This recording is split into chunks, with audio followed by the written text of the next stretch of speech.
Approda al Cosmofarma 2013 Carlo Erba, l'innovazione in farmacia, la mostra che racconta la affascinante storia del grande farmacista ed imprenditore.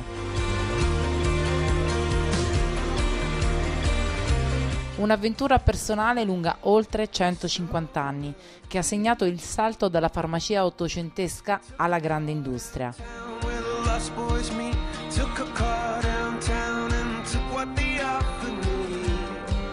Tutto inizia nel 1837, quando il giovane Carlo Erba, dopo la laurea in farmacia a Pavia, decide di mettersi in proprio e crea nel piccolo laboratorio della sua farmacia, nell'antico quartiere milanese di Brera, quella che sarà la prima industria farmaceutica italiana e negli anni si svilupperà con laboratori e negozi.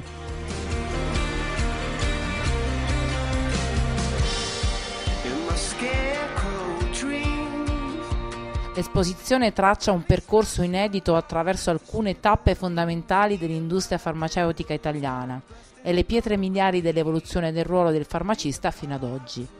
Oggetti storici, documenti originali, immagini, filmati e interviste fanno di questa straordinaria esposizione un punto di riferimento a livello nazionale ed europeo per il mondo della farmacia moderna.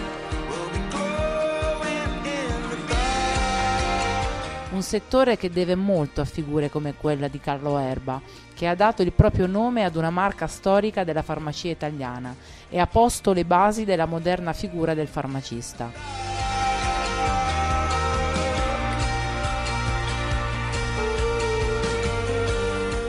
La mostra, che rappresenta un tributo ad un uomo, ad un'azienda ed alla professione stessa di farmacista, non poteva quindi avere cornice migliore di Cosmofarma, visitata da oltre 20.000 operatori del settore, tra cui naturalmente molti farmacisti, con i quali i prodotti a marchio Carlo Erba hanno da sempre avuto un rapporto speciale.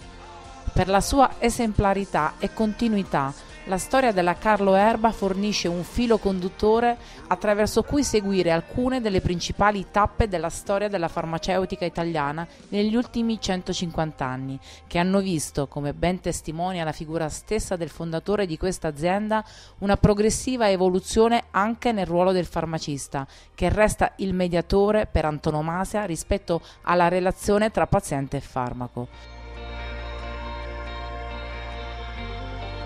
Comprendere a fondo la figura del farmacista, dalle sue radici storiche, è una straordinaria occasione sia per capire come valorizzare oggi l'importanza del suo ruolo come professionista dietro il bancone, che per andare a scoprire il mondo alle sue spalle. E seguiamo questo percorso partendo dalle origini della professione, quelle straordinariamente tracciate dal precursore del farmacista moderno, il dottor Carlo Erba. Da oltre 150 anni per la vostra salute.